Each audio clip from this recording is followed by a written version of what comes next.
오늘 우리에게 주신 하나님의 말씀은 다니엘 1장 7절부터 9절까지의 말씀입니다. 다니엘 1장 7절부터 9절까지의 말씀입니다. 우리 함께 7, 8, 9절을 함께 읽도록 하겠습니다. 환관장이 그들의 이름을 고쳐 다니엘은 벨드사살이라 하고 하나냐는 사드락이라 하고 미사엘은 메삭이라 하고 아사랴는 아벳느고라 하였더라. 다니엘은 뜻을 정하여 왕의 음식과 그가 마시는 포도주로 자기를 더럽히지 아니하리라 하고 자기를 더럽히지 아니하도록 환관장에게 구하니 하나님이 다니엘로 하여금 환관장에게 은혜와 긍휼을 얻게 하신지라. 아멘.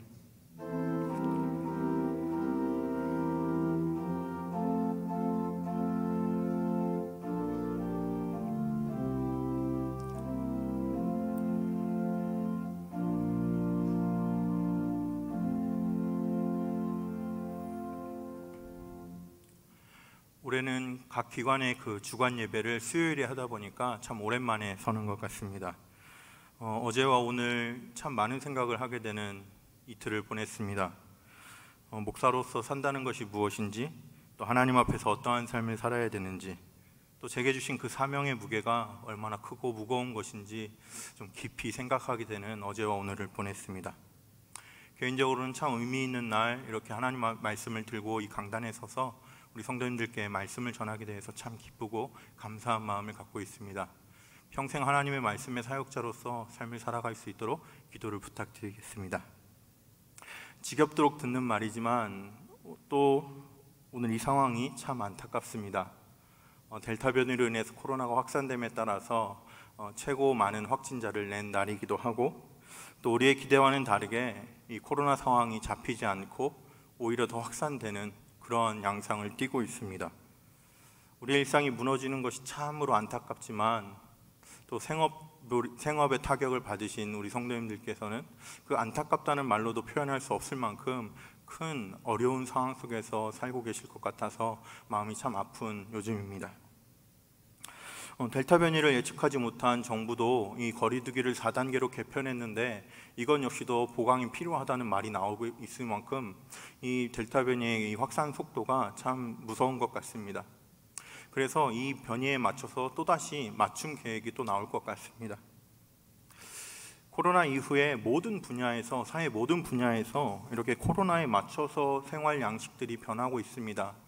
우리의 산업 구조도 그렇고요, 우리가 삶을 살아가는 삶의 방법들도 그렇고, 우리가 친근하게 교제했던 교제의 방법들, 또 가족들과 함께 시간을 보내는 그 모든 방법들이 바뀌고 있습니다. 당장 우리의 가계부만 봐도 그렇습니다. 외식의 비용들은 많이 줄었고요, 여행이나 이런 데 쓰는 비용이 많이 줄었습니다. 이처럼 코로나라는 것이 참 우리의 삶을 다양하게 바꿔놓고 있습니다. 물론 우리의 신앙생활도 마찬가지입니다. 목회자들 사이에서도 이 코로나 시대에 어떻게 목회를 해나갈 것인가, 이것이 아주 중요한 화두이고, 그것에 대해서 이 사람 저 사람, 이 단체에서 모두 다 답을 전해주려고 지금 애쓰고 노력하고 연구하고 발표하고 있습니다. 우리 성도님들께서도 마찬가지라고 생각합니다. 작년부터 이어지는 1년 반의 시간들을 지나면서 우리의 신앙에 대해서 다시 한번 돌아보고, 그간에서 뜨거움도 있었고 또 그간에서 좌절도 있었고, 우리의 신앙의 밑바닥을 보신 분도 있고, 다시금 일어나야지 하면서 일어나지 못하고 계시는 분들도 계시고, 또 이렇게는 도저히 안 되겠다, 내가 정신 차려야지 하고 다시 일어나서 뜨겁게 신앙생활을 하시는 분들도 계시고, 이 상황에 맞춰서 우리는 우리의 신앙을 맞추어 살아가고 있습니다. 저도 마찬가지였습니다. 작년을 지나고 올해를 접어들면서 올해에도 코로나가 계속 어느 정도는 이어질 것인데, 그럼 과연 나는 어떻게 이 사역을 감당해야 될 것인가를 참 많이 고민했습니다. 특별히 사역의 여러 방면들이, 여러 분야들이 있지만, 특별히 강단에 서서 말씀을 전할 때 어떤 말씀을 전해야 될까, 이러한 고민을 참 많이 했습니다. 그래서 저 스스로 이렇게 다짐했습니다.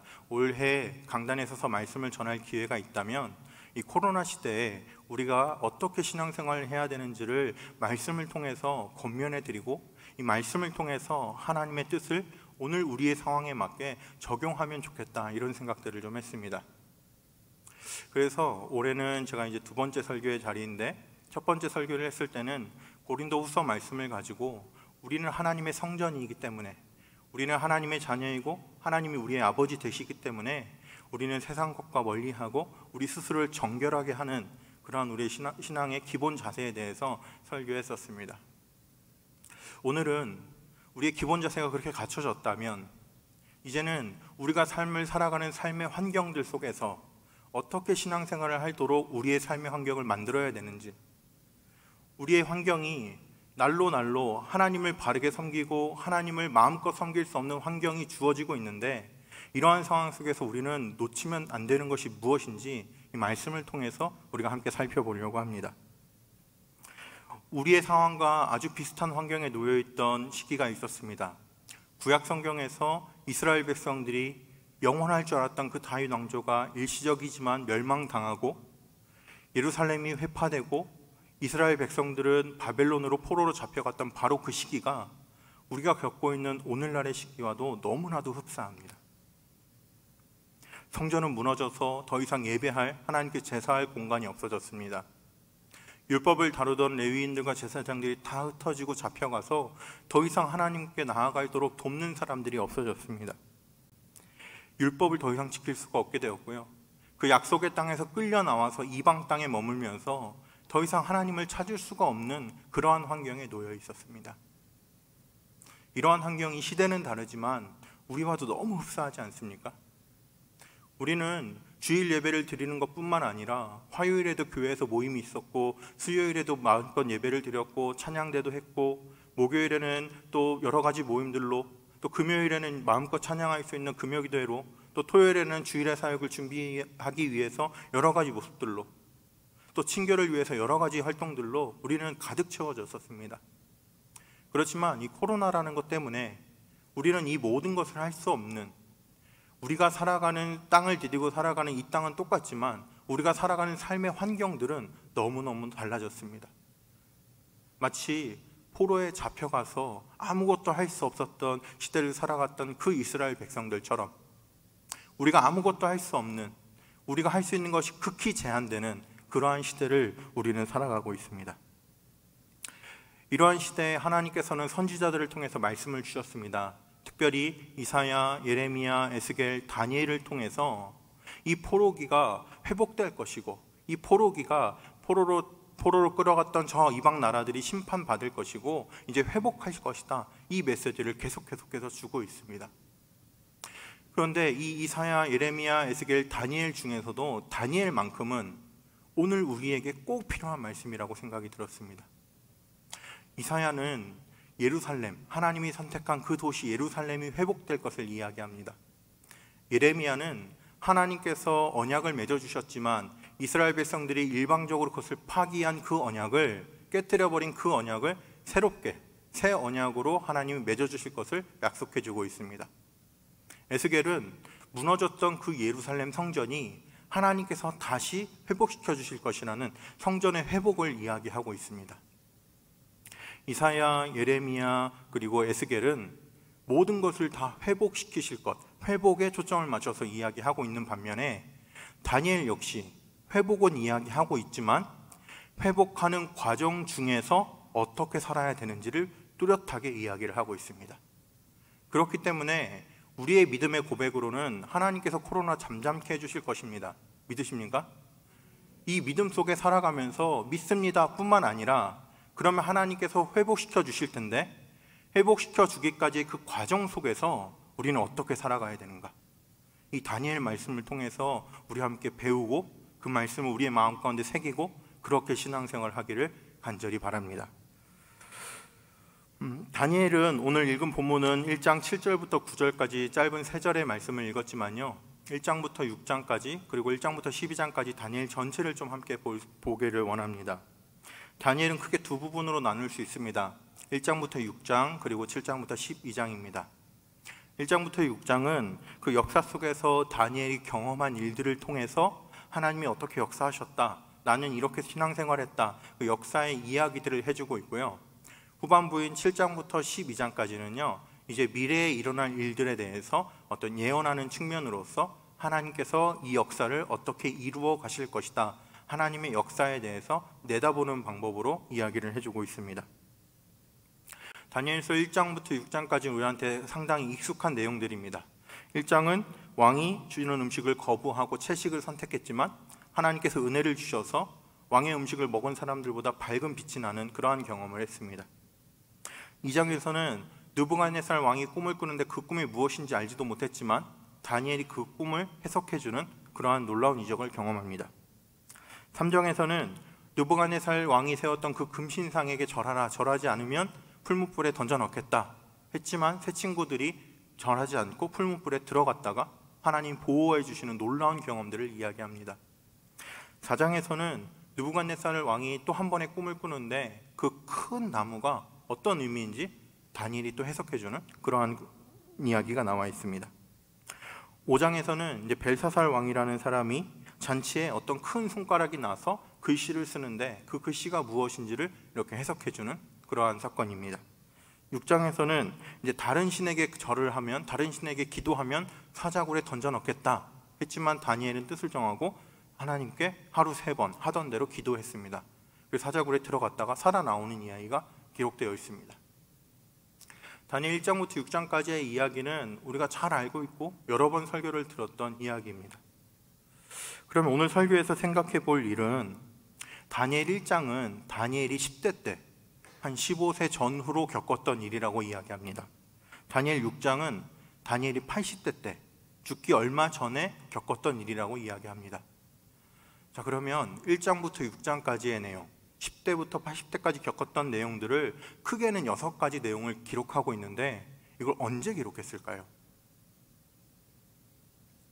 다니엘 1장만 생각해 봤을 때 10대 때 왕이 주는 음식을 거부했던 그 사건을 다니엘은 언제 기록했을까요? 다니엘이 10대 때 이것은 나중에 성경에 기록된다면 꼭 필요한 내용이야 하고 기록해 놓았다가 잘 보관해 두었던 것일까요? 그러면 1장부터 6장까지 그 각 사건들을 이건 중요해, 이건 중요해 해서 자기가 6개를 꼽아서 기록해 놓은 것들을 잘 보관하고 있다가 하나님께서 성경을 기록해라 말씀하셨을 때 이 6개를 여기다 넣어 놓은 걸까요? 다니엘이 성경을 언제 기록했는지는 우리 다니엘서 7장 1절을 통해서 알 수가 있습니다. 우리 7장 1절 말씀을 우리 함께 한번 읽어보도록 하겠습니다. 7장 1절 말씀 읽겠습니다. 시작. 바벨론 벨사살 왕 원년에 다니엘이 그의 침상에서 꿈을 꾸며 머릿속으로 환상을 받고 그 꿈을 기록하며 그 일의 대략을 진술하니라. 아멘. 이때가 벨사살 왕 원년이라고 되어 있는데 다니엘의 나이로 따지면 60대 중반쯤 됩니다. 하나님께서는 다니엘을 아주 특별한 방법으로 부르셨습니다. 우리 다른 선지자들을 부르실 때를 생각해 보면 하나님께서는 그 선지자에게 나타나셔서 너를 선지자로 세웠다, 너는 어떤 일을 해라, 이렇게 사명을 주시는 방법들로 선지자들을 부르셨습니다. 그런데 다니엘은 하나님께서 그런 방법을 사용하지 않으셨습니다. 다니엘서를 읽어봐도 하나님께서 다니엘을 몇 살 때 어떻게 불렀고 어떤 사명을 주었다라고 이야기하는 구절이 한 구절도 없습니다. 그렇지만 함께 읽었던 7장 1절 이 한 구절은 다니엘이 어떤 날 꿈을 꾸었고 그곳에서 환상을 보았고 그것을 기록했다라고 이야기를 해주고 있습니다. 다니엘은 60대 중반쯤 되어서 하나님으로부터 특별한 은혜를 받습니다.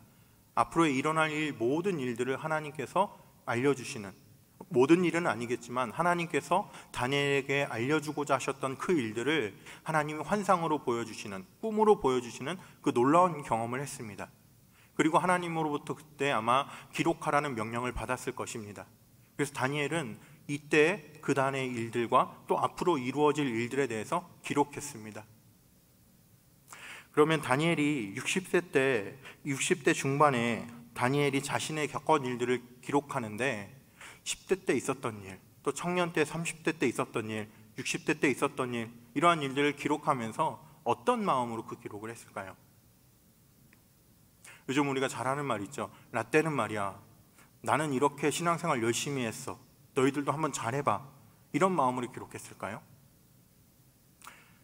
다니엘은 그런 마음은 아닌 것 같습니다. 다니엘이 60대 중반부터 그 기록을 시작했다고 했는데 다니엘이 기록했던 사건들을 봤을 때 다니엘이 80세 때 겪었던 일들도 기록되어 있습니다. 또 다니엘 10장 1절은 이렇게 되어 있습니다. 바사왕 고레스 제3년의 한 일이 벨드사살이라 이름한 다니엘에게 나타났는데, 바사왕 고레스 제3년, 이때는 언제냐면 다니엘 나이로는 한 80세쯤 되었던 나이지만, 고레스 왕이 왕으로 등극하면서부터 이스라엘 백성들의 포로를 본국으로 돌려보내기 시작했습니다. 그래서 이제 성전을 다시금 지으라고 그런 명령을 해줬던 왕이 고레스 왕입니다. 다니엘 입장에서 이미 고레스 왕이 포로를 본국으로 돌려보내서 이미 많은 사람들이 본국으로 돌아갔는데, 그때 그거보다 더 뒤에 일을 기록하면서 나 때는 말이야 너네들 잘 살아야 돼, 너네들 신앙으로 열심히 살아야 돼 라는 그런 말을 하기 위해서 기록한 것은 절대 아닙니다. 그럼 다니엘은 이 말씀을 왜 기록했을까요? 10대 때 있었던 왕의 진미를 거부하고 채식을 선택했던 그 일을 다니엘은 왜 기록했을까요? 느부갓네살 왕의 꿈을 해석해주는 30대 청년일 때 있었던 일을 왜 기록했을까요? 새 친구가 금신상에 절하지 않아서 풀무불에 들어갔다가 살아나온 이야기를 왜 기록했을까요? 자신이 왕에게만 기도하라고 했던 그 명령을 어기고 하나님께 기도하면서 사자굴에 들어갔다 나온 이야기를 왜 기록했을까요? 다니엘은 역사를 주관하시는 하나님의 섭리를 이해한 사람입니다. 역사를 주관하시는 그 하나님의 섭리를 이해하고 그 섭리 가운데서 내가 어떠한 삶을 살았다, 너희들도 이렇게 살아야 된다. 역사를 주관하시는 그 하나님의 역사 속에서 아주 일부분을 우리는 살아가지만 그 살아가는 그 시대에 어떻게든지 하나님을 바르게 섬길 수 있는 방법들을 너희들도 찾아야 된다, 이렇게 이야기를 해주고 있는 것입니다. 다니엘은 60세, 80세 노년이 되어서 바벨론 포로로 잡혀왔던 일부 사람들은 돌아갔지만 여전히 바벨론에서 당시 바사 나라에서 살아가고 있는 그 사람들을 향해서 너희들이 비록 바사 나라에서 포로로 살아가고 있지만 그럼에도 불구하고 역사를 주관하시는 분은 하나님이시기 때문에 너희들은 이 시대를 어떻게 하나님을 바르게 섬기며 살아야 될지 고민하며 살아라. 하나님이 기뻐하시는 그러한 삶의 방법들을 찾아라. 이러한 마음으로 자신의 경험담들을 들려주고 있는 것입니다. 다니엘이 처한 상황이 우리와도 너무나도 흡사합니다. 다니엘 1장 2절을 보시기 바랍니다. 주께서 유다 왕 여호야김과 하나님의 전그릇 얼마를 그의 손에 넘기심에 그가 그것을 가지고 신할 땅 자기 신들의 신전에 가져다가 그 신들의 보물 창고에 두었더라. 성전 기구가 성전에 있는 것이 아니라 성전은 무너지고 그 기구는 바벨론 왕이 뺏어가서 자신의 창고에 넣어놨습니다. 하나님을 예배하는 데 사용됐던 도구가, 하나님께 제사 드리는 데 사용됐던 도구가 창고에 처박혀 있습니다. 더 이상 하나님께 예배할 수 있는, 제사할 수 있는 방법이 없어졌습니다. 잘 아시다시피 출애굽하는 과정에서 광야 생활을 하면서 하나님께서 성막에서 사용할 기구들에 대해서 어떻게 만들라고 아주 자세하게 기록되어 있습니다. 우리가 출애굽기를 읽으면서 그 부분을 읽을 때 참 넘기기가 힘든데, 또 한 번 나오는 것이 아니라 하나님의 명령대로 그대로 만들었다는 것을 보여주기 위해서 한 번 더 반복해서 나옵니다. 하나님의 말씀대로 만들어졌던 그 성전 기구들이 그 제 기능을 하지 못하고 창고에 처박혀 있습니다. 더 이상 하나님께 제사할 수 있는 방법이 없어졌습니다. 4절을 보시기 바랍니다. 곧 흠이 없고 용모가 아름다우며 모든 지혜를 통달하며 지식에 통달하며 학문에 익숙한 왕궁에 설만한 소년들을 데려오게 하였고 그들에게 갈대아 사람의 학문과 언어를 가르치게 하였고, 가르치게 하였고를 조금 더 리얼하게 번역하면 바벨론의 학문과 언어를 주입시켰고, 이렇게 번역할 수 있습니다. 다니엘과 세 친구들이 바벨론의 학문을 배우는 것이 너무 즐거웠겠습니까? 하나님을 대적하는 학문인데. 그럼에도 불구하고 바벨론 왕은 이 뛰어난 사람들을 뽑아서 바벨론의 학문과 언어를 익히게 함으로써 이제는 바벨론 사람인 것처럼 살아갈 수 있도록, 바벨론 사람으로 살아갈 수 있도록 하기 위해서 지금 주입시키고 있는 것입니다. 우리 시대가 그렇지 않습니까? 교회에 가면 위험하다, 교회는 가면 안 된다, 우리에게 주입시키고 있습니다. 신앙이 약한 성도들은 이것에 마음이 미혹되기도 하고 마음이 흔들리기도 합니다. 5절을 보시기 바랍니다. 또 왕이 지정하여 그들에게 왕의 음식과 그가 마시는 포도주에서 날마다 쓸 것을 주어 3년을 기르게 하였으니 그 후에 그들은 왕 앞에 서게 될 것이다. 왕의 음식, 왕의 포도주 중에 일부를 주는 것입니다. 물론 이것은 이방 우상에게 바쳐졌던 음식이라는 그러한 의미도 있지만, 여기에서 더 중요한 것은 이 바벨론의 그 습관과 관습에 물들도록 하는 것입니다. 왕이 먹는 음식이 이웃 나라의 맛있는 진미를 가져다가 먹을까요? 물론 그럴 수도 있지만 주로 먹는 음식은 바벨론에 가장 적합한, 바벨론 땅에서 나는 아주 좋은 재료들로 만든 바벨론식의 음식입니다. 그 음식을 먹인다는 것은 이제 바벨론처럼, 바벨론 사람처럼 살라는 것입니다. 우리가 최근까지만 해도 해외여행을 조금 자유롭게 할 수 있을 때, 해외여행을 가거나 또 이렇게 장기적인 출장을 가게 됐을 때 되게 이렇게 하나씩 챙겨본 거 있지 않으십니까? 그 비행기 안에서 주는 조그만 고추장, 우리가 모두 다 챙겨가지 않습니까? 음식이라는 것이 단순히 그 나라의 문화를 체험하는 것이 아니라 그 나라의 사람으로 살게끔 하는 그러한 요소가 있습니다. 우리가 무엇을 먹고 마시느냐에 따라서 사람들의 문화가 다르지 않습니까? 지금 다니엘에게도, 새 친구에게도 바벨론 왕은 자신의 나라의 음식을 먹게 함으로써, 자신의 나라에서 가장 바벨론스러운 음식을 먹게 함으로써 바벨론화 시키려고 지금 하고 있는 것입니다. 그것의 정점이 바로 7절입니다. 7절 말씀 같이 한번 읽겠습니다. 시작. 환관장이 그들의 이름을 고쳐 다니엘은 벨드사살이라 하고, 하나냐는 사드락이라 하고, 미사엘은 메삭이라 하고, 아사랴는 아벳느고라 하였더라. 이름을 바꿔버립니다. 다니엘은 하나님은 나의 심판자입니다 이런 뜻이었지만, 벨신의 보물을 맡은 자라는 벨드사살로, 하나냐는 주께서 내게 은혜로우시다 이런 뜻이었지만 바벨론의 신 마르둑의 명령이라는 뜻으로 사드락으로, 또 미사엘은 누가 하나님과 같은가 이런 뜻이었지만 아쿠신 같은 분은 누구인가 라는 메삭으로, 또 아사랴는 여호와께서 도우셨다라는 뜻이었지만 느고의 종이라는 뜻으로 아벳느고로, 하나님과 관련된 하나님을 찬양하는 이름을 가졌던 그 이름들을 바벨론화해서 그들에게 이름을 붙여주었습니다. 단순히 바벨론화한 것이 아니라 바벨론의 신과 관련된 이름을 붙여줌으로써 너희들이 섬겨야 될 것은 바로 바벨론의 신이다, 그들의 신앙생활, 하나님을 섬기는 생활들을 모두 다 지워버리고 바벨론 신을 섬길 수밖에 없는 환경들로 그들에게 주고 있습니다.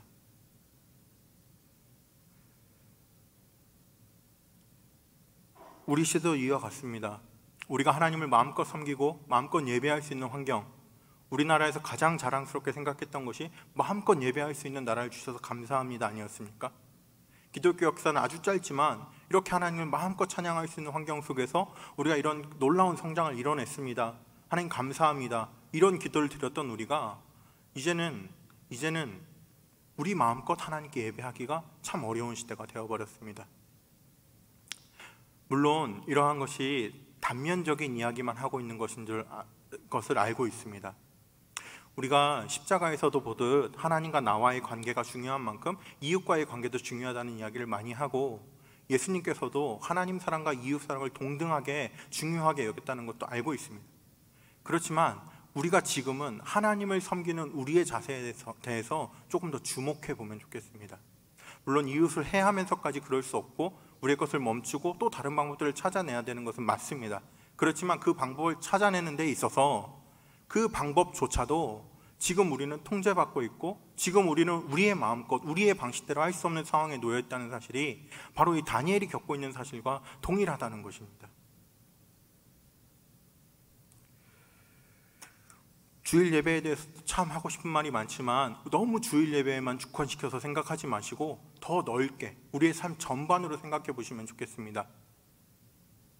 주일 예배뿐만 아니라 우리 주중의 모든 활동들이 막혀 있습니다. 방역 지침에 따르면 공적 예배의 모임은 모두 다 금지한다라고 되어 있습니다. 따라서 주중에 이 본당에서 10명이 모이는 것도 불가능합니다. 우리는 마음껏 사적 모임을 4명까지는 할 수 있습니다. 현재 상황에서는. 그런데 교회 사랑방을 4명만 모이는 것은 불가능합니다. 왜냐하면 교회 이름으로는 공식 예배 외에는 모든 것이 안 되기 때문에. 이러한 상황 속에서 우리는 우리가 해야 할 일들을 찾아내야 됩니다. 우리는 정부에서 제시하는 그것을만 순응하는 것이 아니라 그것을 지키면서도 우리가 하나님 앞에서 바르게 신앙생활을 할 수 있는, 그것을 지키면서도 우리의 신앙이 떨어지지 않도록 우리 신앙을 돌볼 수 있는 방법들을 찾아내고 강구해야 된다는 것을 말씀드리고 있는 것입니다.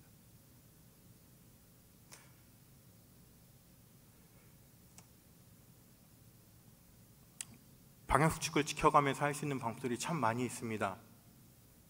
주중생활을 통해서 성도들 간의 교제를 더 풍성하게 누려야 하고, 그동안 게을리했던 개인의 경건, 큐티라든지 기도라든지 말씀 읽기라든지 이러한 것들을 더 열심히 해야 됩니다.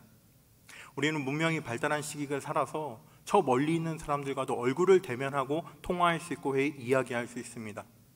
그러한 방법들을 교회가 제시할 때 우리 성도님들께서는 그러한 방법들을 따라오셔야 됩니다. 이 세상은 우리에게 신앙생활을 마음껏 할 수 없는 환경들을 계속해서 제시하고 있습니다. 그러한 상황 속에서 우리는 그것에 순응하지 말고 우리는 우리 삶의 현장에서 각자 주어진 삶의 환경에 맞춰서 어떻게 하면 신앙생활을 더 잘할 수 있을까? 이전과 똑같이 할 수는 없겠지만, 이전과 모양은 달라졌지만 그 하나님을 향한 마음만큼은 동일하게 가질 수 있는 방법들이 무엇이 있을지를 우리는 계속해서 찾아내야 됩니다. 이러한 것들이 외부적인 요인에 의해서 막혀지는 경우도 있지만, 사실은 우리 내부적인 요인 때문에, 내부적인 우리의 마음 때문에 막히는 경우도 참 많습니다. 어떤 뉴스에 보니까 이런 뉴스가 있었습니다. 대면에서 회의하고 대화하는 것보다 줌이라든지 이런 온라인으로 회의하는 것이 2-3배의 에너지가 더 많이 든다. 그것들 경험했습니다. 지난 학기 제자훈련을 진행하면서 목요일 저녁 8시부터 10시까지 2시간을 진행하는데, 그 2시간을 하고 나면 정말 마치 하루 종일 대화를 나눈 것처럼 피로도가 확 몰려오는 것을 경험했습니다. 젊은 저도 그런데 우리 조금 더 연세가 있으신 우리 성도님들께서는 어떠시겠습니까? 그걸 이해 못하는 바가 아닙니다. 그렇지만 우리가 하나님의 말씀을 배우는 자리라면, 우리가 성도 간의 교제를 누릴 수 있는 자리라면 우리의 체력이 더 많이 소진된다 하더라도 이 코로나 시대에 맞춰서 할 수 있는 방법들을 찾아내서 우리가 더 열심히 해야 된다는 것을 말씀드리는 것입니다. 다니엘은 이런 상황에서 어떻게 했습니까? 8절 말씀 우리 같이 한번 읽도록 하겠습니다. 8절 말씀 함께 읽겠습니다. 다니엘은 뜻을 정하여 왕의 음식과 그가 마시는 포도주로 자기를 더럽히지 아니하리라 하고 자기를 더럽히지 아니하도록 환관장에게 구하니. 다니엘은 뜻을 정했습니다. 그런데 우리는 뜻을 정한 것 이것보다 뜻을 정하는 그 마음의 문제 말고 뜻을 정해서 다니엘이 실제로 어떻게 행동했는지를 오늘은 좀 주목했으면 좋겠습니다. 우리 마음속에 신앙생활 열심히 해야겠다, 잘해야겠다라는 생각은 우리 모두 다 갖고 있습니다. 그렇기 때문에 뜻을 정한 것에 포인트를 두기보다, 그러면 다니엘은 뜻을 정하고 어떻게 행동했습니까? 왕이 주는 음식과 포도주를 먹지 않았습니다. 채식을 선택했습니다. 단순히 우상 숭배한 음식을 거부한 것이 아닙니다. 그럼 그 채소는 우상 숭배하는 그 채소 아니겠습니까? 우상을 숭배하는 땅에서 자란 채소 아니겠습니까?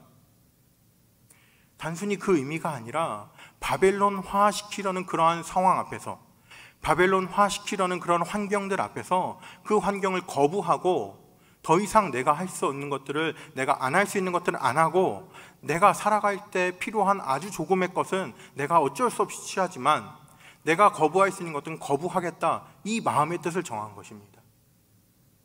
오늘 살아가는 우리에게도 이러한 마음들이 필요합니다. 이 세상에서 제시하는 그런 방역수칙에 따른 여러 가지 조건들을 우리가 수용할지라도, 그럼에도 불구하고 우리 스스로 삶의 방법들, 우리 스스로 신앙생활을 잘할 수 있는 방법들을 계속해서 발굴해내고, 그것들을 위해서 우리가 거부할 수 있는 것도 있고, 그것들을 위해서 우리가 더 할 수도 있는 것들을 우리 스스로 찾아내야 된다는 것입니다. 다니엘은 이 마음을 가지고 삶을 살아갈 때 자신의 삶의 이야기를 분명하게 할 수 있었습니다. 단순히 지금 같은 고민을, 같은 상황에 놓여 있는 사람들에게 우리 함께 잘해보자를 이야기하는 것이 아니라, 이미 하나님의 역사가 이스라엘 바벨론 포로로 잡혀왔던 사람들이 일부 돌아갔지만 하나님의 역사는 진행되고 있지만, 그럼에도 불구하고 바사에서 포로 생활을 하고 있는 그 사람들을 향해서, 여기에 우리가 비록 살지만 여기에서도 우리는 하나님의 뜻을 찾고 구하고 행해야 된다는 것을 다니엘은 지금 자신 있게 말할 수 있는 것입니다. 몇 가지 증거들이 있습니다. 다니엘은 하루에 3번 하나님께 기도하는 일을 쉬지 않았습니다. 그가 늘 해오던 대로 그렇게 했습니다. 언제일지 모르지만 나이 60이 될 때, 나이 80이 될 때까지 하나님께 기도하는 그 습관들이 이전부터 계속됐던 것들을 계속했다는 것입니다. 다니엘서를 잘 읽어보시면 바벨론 왕은 다니엘을 향해서 벨드사사라라고 부릅니다. 다니엘이라 부르지 않고 바꾸어준 이름 벨드사사라라고 부릅니다. 그렇지만 다니엘은 자신을 설명하면서 벨드사살이라 이름하는 다니엘은 이라고 말합니다. 이름은 비록 벨드사살이지만 나의 정체성은 다니엘입니다는 것을 분명히 말하고 있습니다. 단순히 한번 나 이렇게 열심히 했어 참 멋지지 자신을 자랑하는 것이 아니라 하나님을 섬길 수 없는 환경에 놓여 있지만 그 가운데서 하나님을 섬길 수 있는 방법들, 자신의 신앙을 지킬 수 있는 방법들을 찾아내서 지키며 살아가고 있는 자신의 모습을 지금 자신 있게 말하고 있는 것입니다. 2021년을 살아가는 우리 역시도 그러한 방법들을 찾아내야 됩니다. 그러한 방법들을 강구하고 그러한 방법들에 더 많은 수고가 들어가고 우리가 더 많은 에너지를 쏟아야 될지도 몰라도 우리는 그것을 해야 됩니다. 죄송한 말씀이지만 연세 있으신 어르신들께서도 배우시고 배우는 과정이 어렵더라도 열심히 하셔야 됩니다.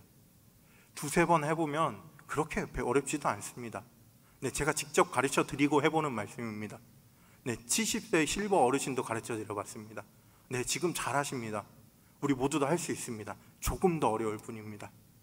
하나님께서는 어렵다 포기하지 않고 어렵지만 내가 이 시대에 맞춰 신앙생활을 할 수 있는 방법들을 찾아내서 하는 것을 하나님이 더 기뻐하십니다.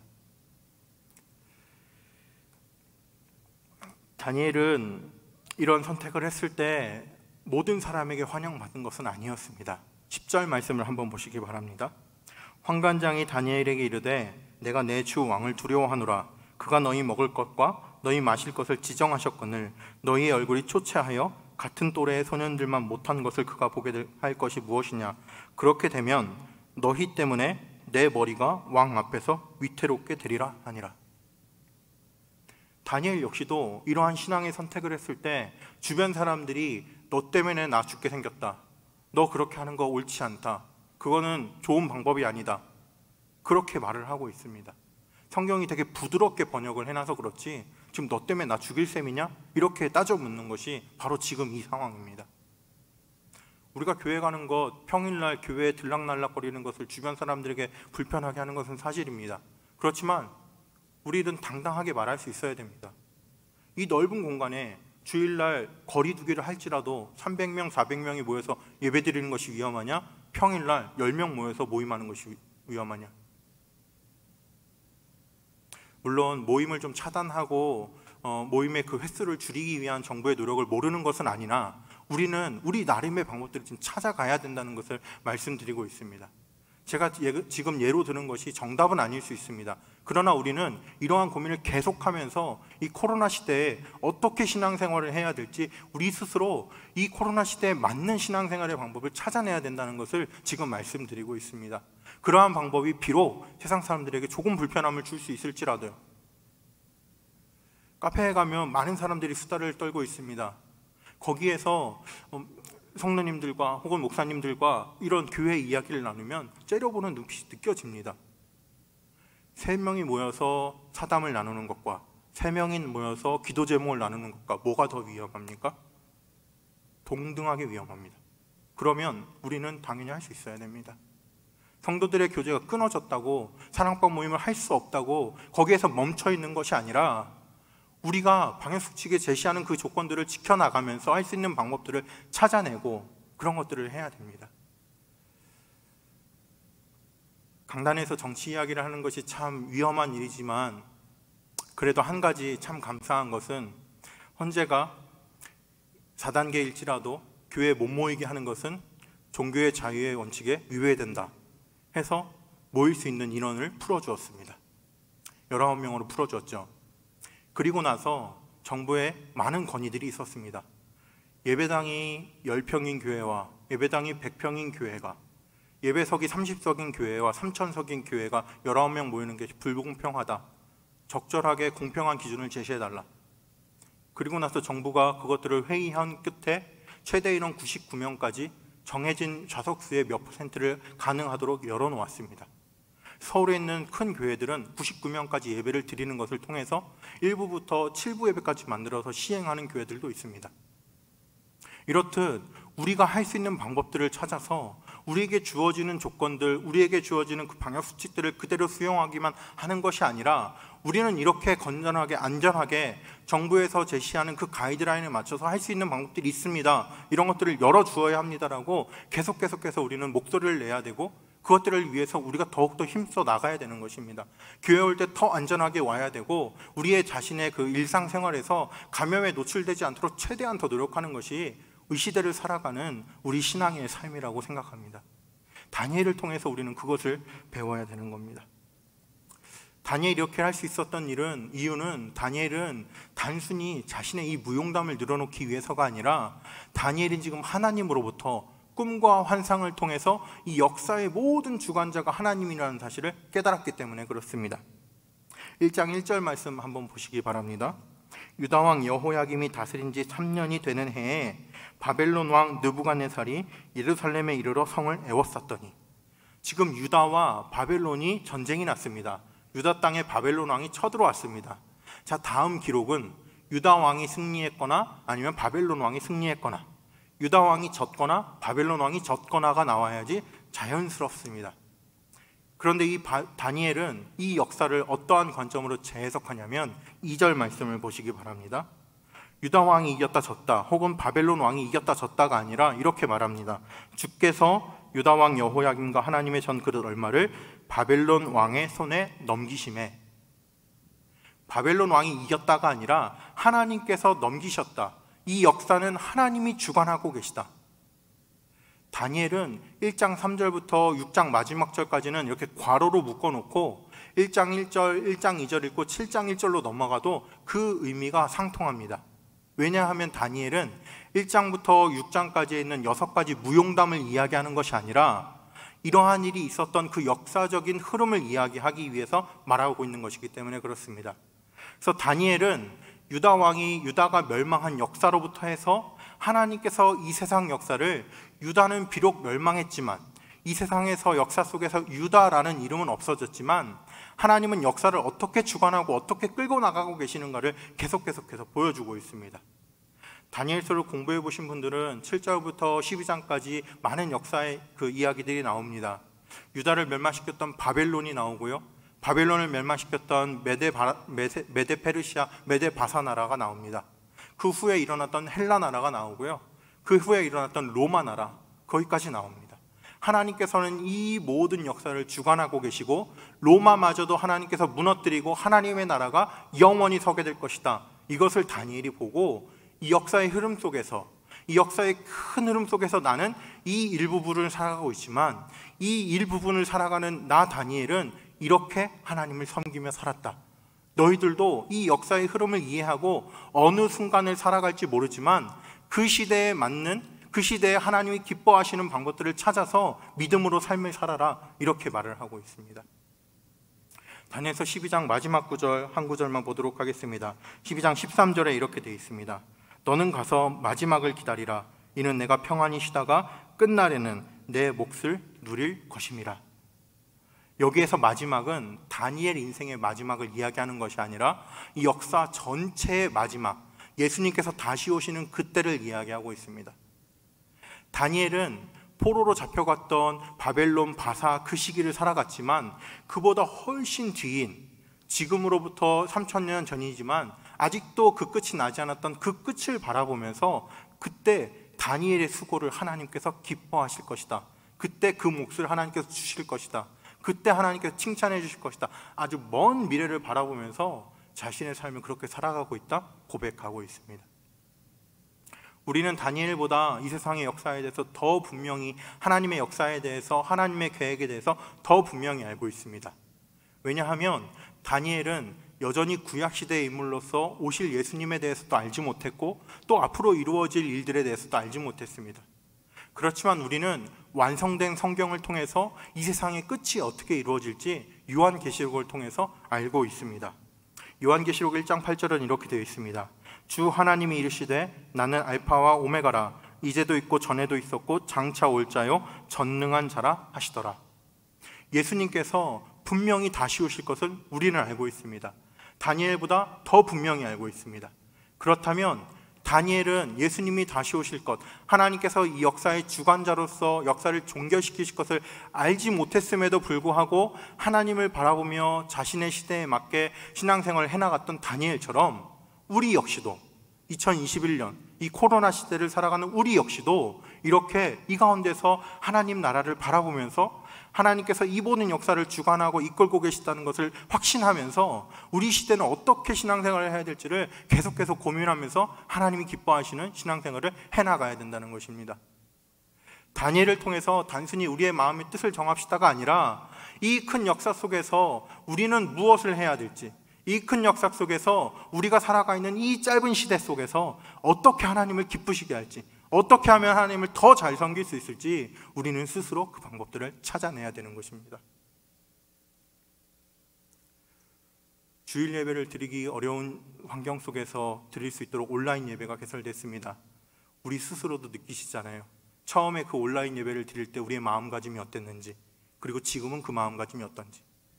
처음에 온라인 예배를 드릴 때 옷 매무새를 고치고 바르게 앉아서 드렸다면 지금은 편한 옷으로 바뀌지 않으셨나요?